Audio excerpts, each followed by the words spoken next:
Halo guys, welcome back to another daily coding videos dari dosen ngoding, dan kali ini saya mau share tentang AI Code Editor. Nih, salah satu yang lagi rame ya di dunia perkodingan adalah menggunakan AI Code Editor, dan di sini saya sudah nyoba kemarin buat kursusan saya yang Halal App Japan. Itu sudah oke banget, dan saya sudah dapat beberapa lesson learn yang kita bisa pakai dari cara pakai si kursor ini. Jadi buat teman-teman yang belum tahu bisa lihat di sini si kursor ini, dan nanti di video ini saya bakal jelasin apa itu kursor, sampai nanti terakhir saya bakal jelasin ngedemoin satu simple project yang bisa saya pakai untuk simple use case lah ya, kita buat mobile apps nanti di kursor ini seperti apa. Oke, jangan lupa nonton sampai akhir, dan jangan lupa juga like, subscribe, dan join jadi member premium di YouTube, dan bisa juga join di chat di grup chat kita ya, di Discord dan di WhatsApp. Oke, lanjut. Nah, sekarang kita mau main tentang AI Code Editor. Jadi ini salah satu yang lagi rame, banyak AI Code Editor bermunculan, banyak AI model yang bermunculan yang mempermudah kita ngoding. Dan pada awalnya saya agak skeptis karena ini akan mempersulit saya dalam proses pengajaran sebenarnya. Tapi kalau untuk proses project, ini akan sangat cepat. Nah, kapan saya bakal review point of view seorang dosen terhadap AI Code Editor. Tapi sekarang saya mau point of view sebagai orang yang lagi ngerjain. Nah, ini salah satunya namanya kursor. Jadi kursor ini adalah forkingannya si VS Code. Jadi sebenarnya dia VS Code, tetapi ditambahin fitur baru sama si kursornya. Nah, ini itu basicnya VS Code. Jadi kalau teman-teman install, semua settingan VS Code teman-teman itu bakal langsung pindah ke kursor ini. Dan tampilannya si kursor pun sama gitu ya. Contoh, saya lagi nggarap salah satu nih tugasnya di coding pemula nih, Flutter pemula, pakai si kursor ini kemarin. Nih, coba ya. Saya buka. Hasilnya itu lumayan. Jadi ini full saya ngoding ngejoki kursornya doang. Jadi saya nggak begitu banyak ngoding jatuh ke dalam, tetapi sudah tinggal pakai aja. Nah, ini hasilnya. Teman-teman bisa lihat ya nanti ya. Saya run dulu. Jadi setelah saya coba dan dicoba untuk kursusan, yang oke adalah si kursor ini at least sampai saya sekarang ya, dengan kemampuan saya nge-prompt dan kemampuan saya ngoding, yang paling cocok itu dia untuk ngebikin tugas-tugas simple-simple, bikin UI, bikin layout, bikin screen, itu dia oke banget. Tapi kalau kemudian saya mau nyoba untuk masuk ke dalam apa ya, yang lebih dalam, misalkan bikin Flutter block, bikin logic, bikin apa segala macam, nah itu saya masih belum puas dengan hasilnya. Tetapi untuk bikin tampilan, ini oke banget. Nah, kebetulan saya lagi ngikutin ID Camp-nya di coding, dan saya nyoba bikin pakai ini. Dan ya oke aja, nggak masalah gitu. Ya. Nih, sebentar.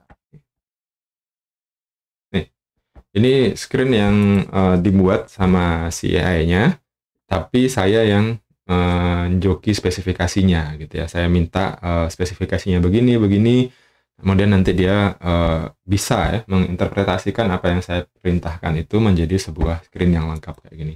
Nih, ada list view-nya gitu ya, ada bottom navbar-nya, ada profile-nya, ada settings-nya, dan ada explore-nya kayak begini. Ini enak banget, experience-nya enak banget. Jadi teman-teman buat yang lagi belajar atau sudah bekerja, itu kayaknya worth it banget dah untuk mulai ngeliat dan menggali potensi dari AI Code Editor ini. Sekarang kita tutup aja, kita coba bikin project baru gitu ya. Saya bakal bikin simple aja. Nanti teman-teman bisa lihat workflow-nya seperti apa, dan di mana sebenarnya kita bisa manfaatkan si AI Code Editor ini ya. Bentar, saya tutup dulu.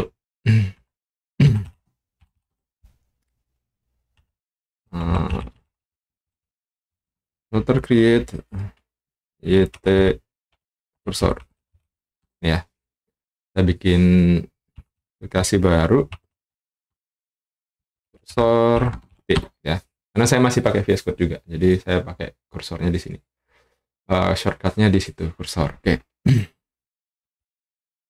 Enter. kita masuk di Mender. Saya biasanya remove all comment. Saya nggak suka ada komennya. Terus ini kita tunggu dia nge-project. Think kita bisa run aja nih.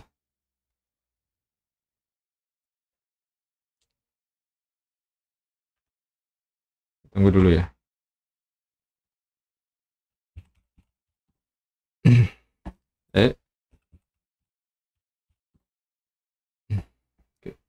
Kita tunggu dia kelar nge-compile. Jadi sambil nunggu, teman-teman bisa lihat dulu UI-nya. Si UI-nya si kursor ini sama persis dengan UI-nya VS Code, tapi ada beberapa shortcut yang berbeda ketika kita handling AI-nya. Contoh, kalau kita mau ngechat, sebentar ya, screen cast mode. Nah ini ya, kalau teman-teman bisa lihat ketikan yang saya ketik di bawah, itu apa keyboard yang saya pakai. Nah, teman-teman kalau mau ngoding di kursor, pakai kursor itu bisa pakai Command L. Command L ini untuk, atau misalnya nanti kalau di Windows apa ya, Control L mungkin ya, itu untuk ngechat di sebelah ngeluarin chat window. Kemudian di dalam chat window ini kita bisa mention satu file atau satu project. Jadi kalau mau mention satu file kita pakai add, kita bisa bilang files mana, ya, atau folder mana, atau code mana, atau URL mana. Dan menariknya juga kita bisa nambahin dokumentasi dan macam-macam. Jadi misalkan kita punya dokumentasi apa gitu ya, kita cemplungin ke si knowledge base-nya si AI-nya, si kursornya, nanti dia bakal pakai itu sebagai basis untuk ngeluarin jawaban. Kita juga bisa mention files, misalkan files Mender gitu kan, atau manifest JSON ini kita omongin, kita masukin, itu bisa. Kalau kita mau kurangin kayak begini, kalau mau kita seluruh project kita bilang code base. Nih kayak begini. Nah, itu sesuatu yang menarik ya, karena di Copilot yang sebelum versi terupdate hari ini, jadi hari ini Copilot itu juga update gitu ya. Jadi semakin menarik persaingannya. Cuma sampai kemarin sebelum Copilot update, kita itu dapatnya nggak ada yang kayak begini, Mas Yan, di Copilot setahu saya ya. Kemudian dari code base ini kita bisa bilang, kita minta begini, begini, begini. Nah, itu bisa. Nah, menariknya lagi, di sini kita bisa kasih general knowledge ke si projectnya. Kita bisa taruh di readme sini. Saya bakal buka contoh readme-nya saya yang ada di sini. Alright. Ini dokumen code.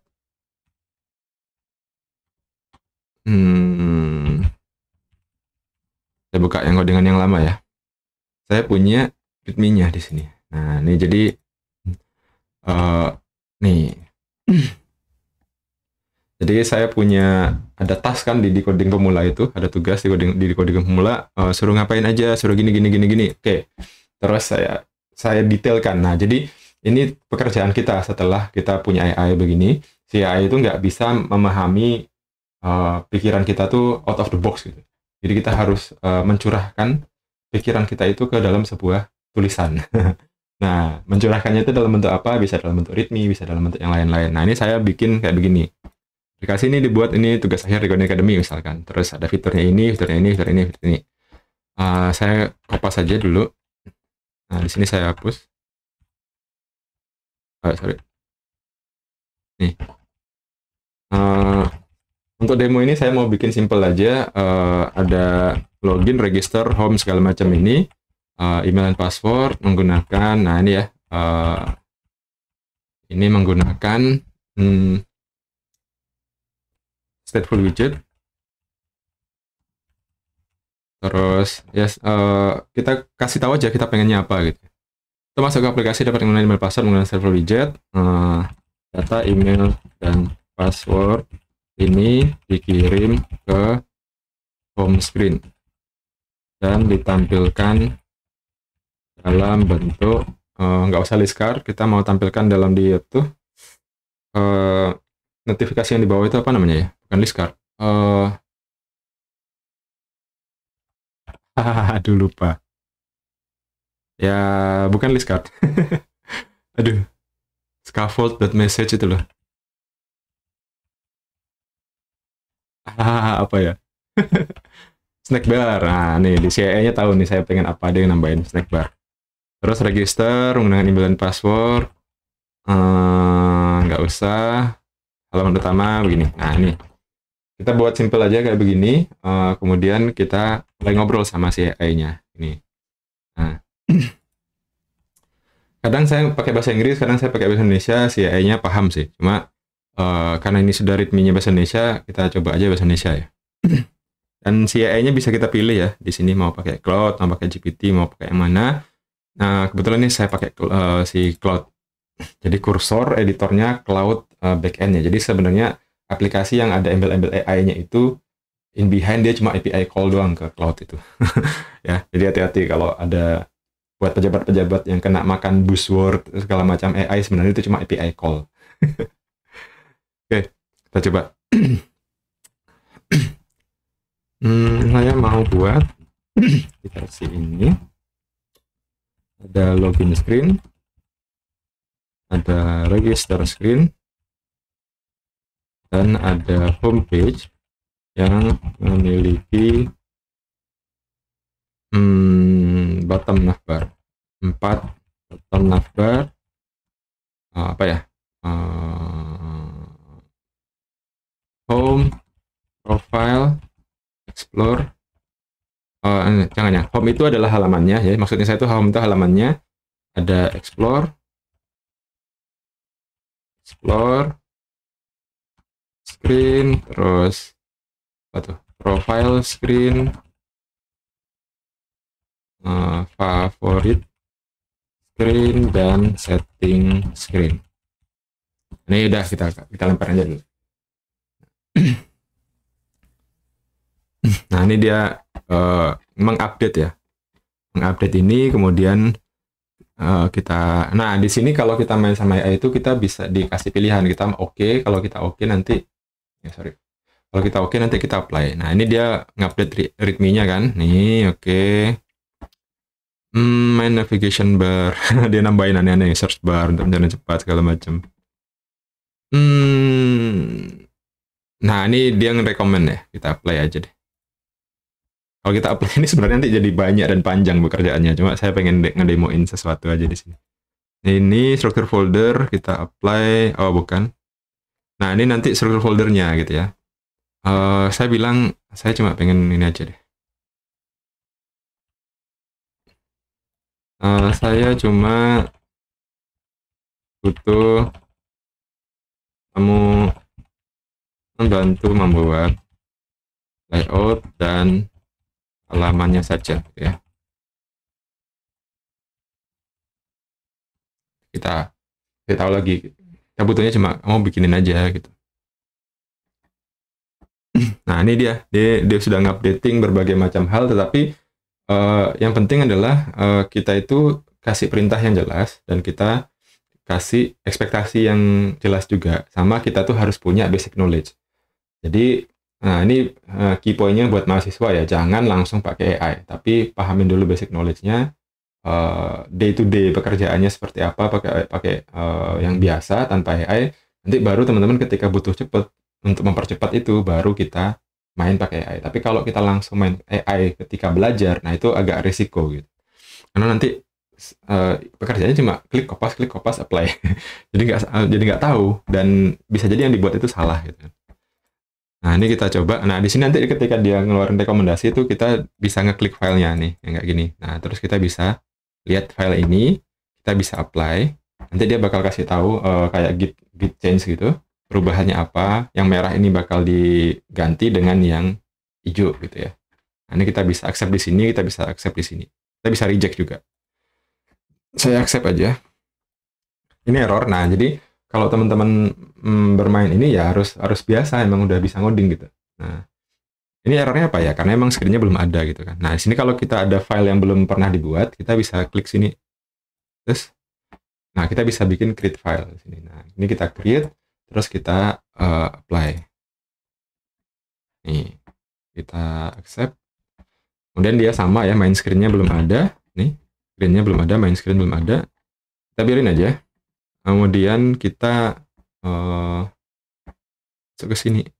Kita create file lagi gitu ya. Kita apply. accept. Sebentar.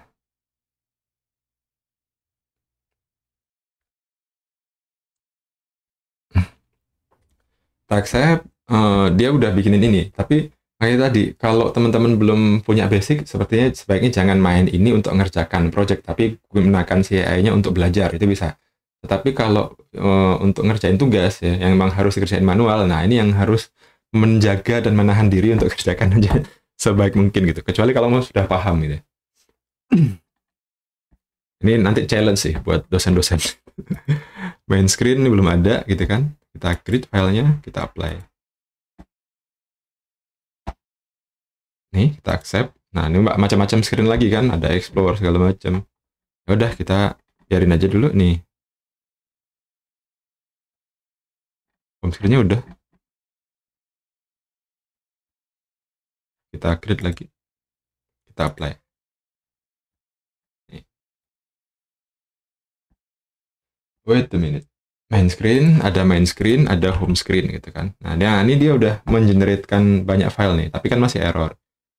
Kalau kita tahu, kalau teman-teman paham cara ngodingnya, pasti teman-teman tahu, oh ini belum ada filenya, ini belum ada filenya, segala macam. Ini kita bisa bikin barang ini gitu ya. Nah, kita bisa minta lagi, lanjutkan untuk explore, favorit, profile, dan setting. Ya, sebenarnya saya malas aja sih. Nanti dia generatein file, kita ambil gitu kan.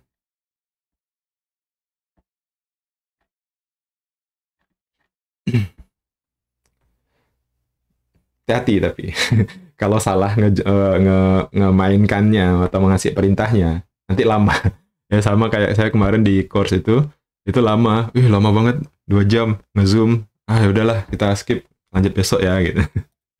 Explore screen nggak ada, kita create gitu kan.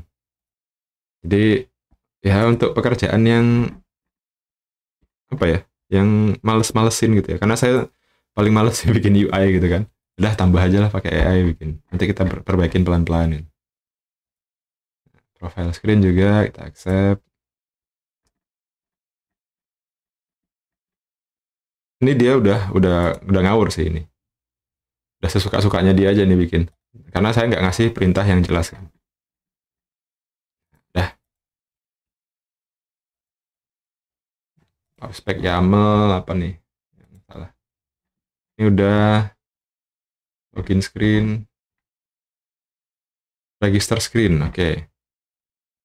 Saya juga butuh register screen. Nah, si register screen kan belum ada nih kan. Ini error nih kan. Ya, kita minta aja dia bikin.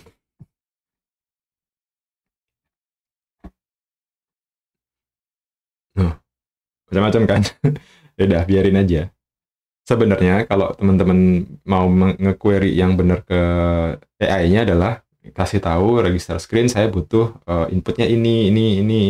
Nah, itu sebenarnya enak kalau dari PRD itu udah ada.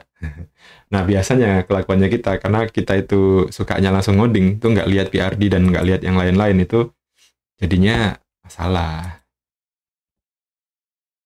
Seandainya ada ininya yang benar tuh bisa tuh. Ini register screen. Kita import. Nah ini dia hasil garapan si AI-nya. Kita login, dia masuk, terus kita explore, dia udah ada layoutnya, kita beginiin, udah ada, profile juga sudah ada, setting udah ada. Jadi enak banget. Cepet kan untuk mempermudah proses yang perintilan-perintilan yang kita males. Saya termasuk males untuk bikinin tampilan kayak begini, tapi ya nggak masalah gitu kan. Kita bisa pakai si AI-nya. Tapi ya yang saya coba begitu kita masuk ke logic, ke bisnis proses, kita bikin state manajemennya, Flutter block-nya, itu susah dia. Untuk kalau kita nggak ngasih spesifikasi yang detail. Jadi kalau yang bareng-bareng tampilan begini sih, no problem. Jadi misalkan login screen, saya minta lagi add code base, buat nggak usah. Ini saya perbaikin dulu aja login screen-nya. Login screen, turunkan tombol email, turunkan UI email, password, login, dan link text register ke bawah screen. Ini maksudnya main axis alignment-nya tuh dibikin N gitu ya. Nih.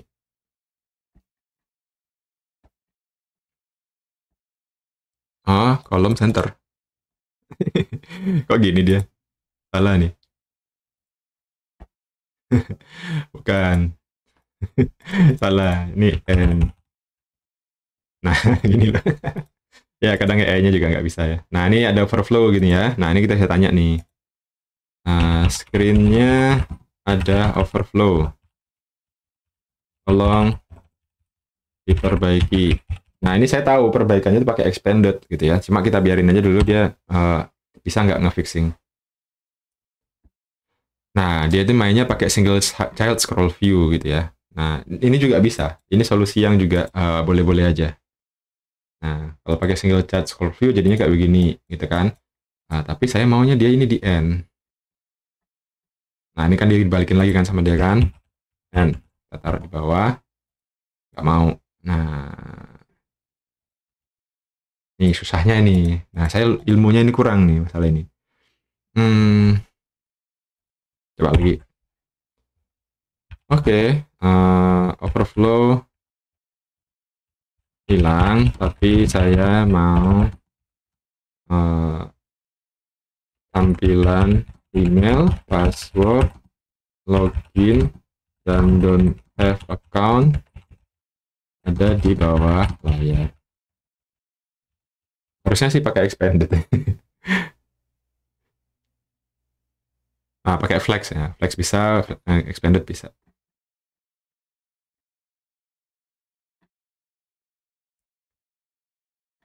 Oke, diganti sama kolom, kita coba. Oke, nice. Ya kan?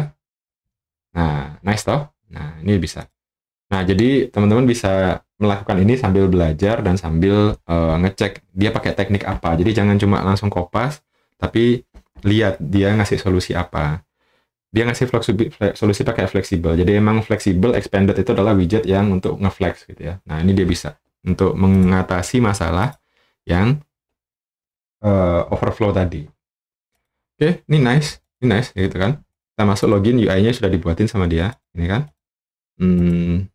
Cuma saya biasanya kalau ngoding development ini sudah ada value-nya. Nah, ini kita bisa tambahin sendiri. Mana ya? Text field ini nggak suka nih. Nah, kita bisa nambahin value di sini. Langkah-langkahnya sebenarnya kita harus bikin text controller.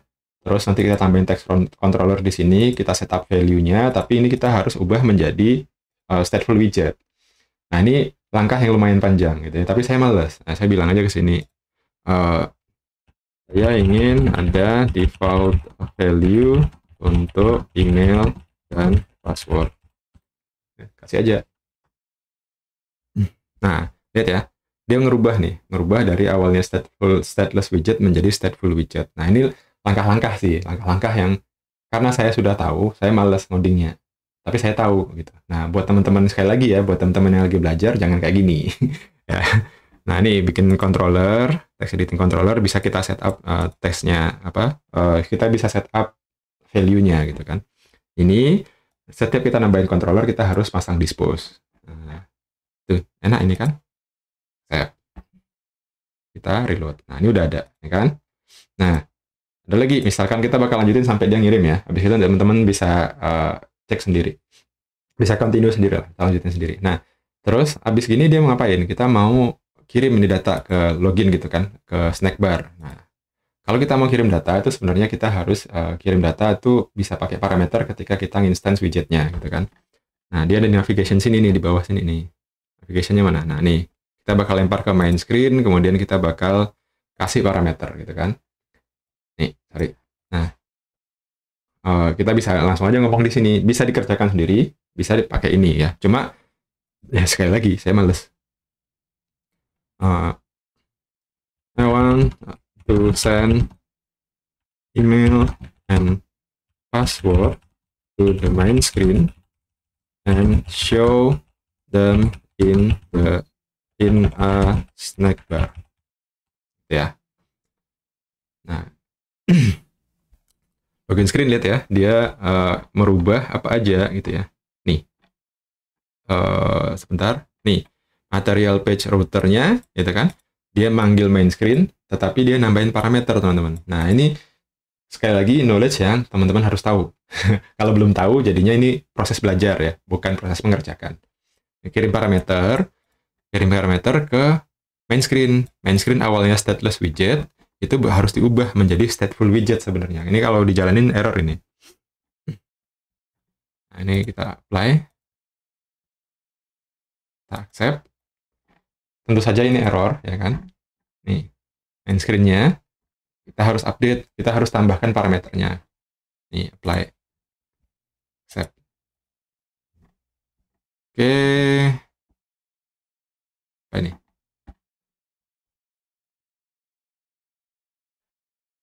Accept. Return scaffold, bla bla bla bla bla bla. Nah, ini ya. Nah, ini kita bilang aja, I have error in main screen. Harusnya sih pakai apa namanya, stateful widget. Nah, ini kan dia ganti kan jadi stateful widget kan. Nih, awalnya kan dia pakai stateless tuh. Jawaban yang sebelumnya ini nggak bisa. Kita harus apply. Set. Nah, ini udah. Nah, tapi ini dilakukan dengan syarat saya sudah tahu dan saya sudah pernah nyoba gitu ya. Jadi kalau teman-teman yang benar-benar baru, tidak disarankan dengan cara seperti ini. Nanti saya bikin video sendiri kalau kita mau minta si AI-nya bantuin kita belajar. Oke. Kita login. Nih, muncul kayak gini ya kan. Kalau kita reload lagi di sini, kita ganti ini ya.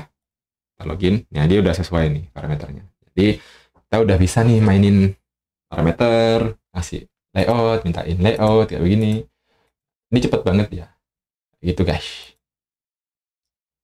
Mudah-mudahan teman-teman ini ya, tapi ini nggak jelas nih ya, itu ada tiap kali ganti tab dia muncul tuh si ininya. Ini salah ini jelas salah, ini bukan di sini sebenarnya naroknya gitu ya. Tapi ya dia nambahin frame callback di sini karena setiap kali loading kayak gitu. Ini salah. Tapi for the sake of the tutorial guys, ini adalah untuk nunjukin ke teman-teman bahwa ya ini bisa dipakai dan ada potensi untuk kita bisa pakai ini di project dan di proses pembelajaran. Jangan diambil hype-nya, tapi teman-teman lihat benefit-nya apa dan bagaimana kita harus menanggapi teknologi ini untuk kedepannya. Karena semua orang pasti bakal pakai ini dan semua orang bakal punya akselerasi yang jauh lebih cepat ketika belajar dan bekerja. Jadi jangan sampai ketinggalan. Tuh. Terus ini yang belum saya tunjukin, ada settings di kursor ini. Jadi kalau teman-teman pakai kursor itu dapatnya free selama 2 minggu. Bakal dapat premium model nih. Nah, ini punya saya nih, tinggal 4 hari, makanya saya bikin tutorial ini gitu ya. Nah, saya pakai 225 request nih ya. Nah, kalau kita reload tadi 235, udah ada 10 request gitu ya untuk ngerjakan ini tadi. Nih. Nah, si premium modelnya ini tadi kita habis 15 request lah ya. Si premium modelnya itu ngasih kita 500 usage per bulan. Nanti kalau kita reset dia bakal dapat 500 lagi. Tapi kalau kita langganan yang pro, ya kan. Tapi kalau kita yang biasa, itu udah nggak dapat 500, tapi 50. 50 slow request. Tapi kalau untuk yang pro itu 500 fast request. Ya, namanya juga bisnis ya. Dan pricingnya juga lumayan gede. Nih, $20 per bulan. Dan ini sama dengan langganan cloud aslinya. Apa, kursor. Si kursor ini kan API ke cloud kan. Si cloud-nya ini sendiri pun juga punya aslinya gitu. Jadi aslinya si cloud sendiri tuh $20 juga. Jadi agak mahal sebenarnya kalau kita ambil $20 per bulan. Dan tentu saja ini cuma pilihan ya, salah satu pilihan aja untuk kita jadi opsi ya. Dan jangan sampai harus cloud, harus kursor, enggak. Di kemarin itu si Copilot juga ngeluarin. Jadi kan abis kena pukul tuh sama kursor ngeluarin sesuatu yang asik begini, tapi dia sebenarnya based on VS Code. Nah, VS Code-nya sendiri sebenarnya juga punya Copilot kan. Nah, si Copilot-nya ini sebenarnya juga sudah ngupdate fitur baru, dan saya belum coba, tapi sepertinya mirip-mirip dengan punyanya Cursor. Dan ini semakin asik, jadi kita makin punya banyak pilihan untuk pakai AI, tetapi prinsipnya sama. Satu, kita harus tahu dulu basicnya. Dua, kita adalah orang yang ngatur, bukan AI-nya yang ngatur kita gitu ya. Nah, proses kita peralihan lah kayaknya ya, gaya ngoding itu dari awalnya itu kita belajar, terus ngoding sendiri, itu akan berubah menjadi kita belajar dengan AI dan kita ngoding dengan AI. Sesuatu yang nggak bisa kita hindari, dan kita harus update ilmu itu terus menerus. Apalagi di dunia IT, ilmu itu cepat sekali berubahnya. So, semangat, tetap belajar, tetap ngoding. Semoga bermanfaat. Jangan lupa join dan support saya dengan beli course, jadi member premium di YouTube, dan jadi apa ya? Jadi ikut juga di chat grupnya, WhatsApp grupnya dosen ngoding, dan di Discord. Oke, see you guys in next videos.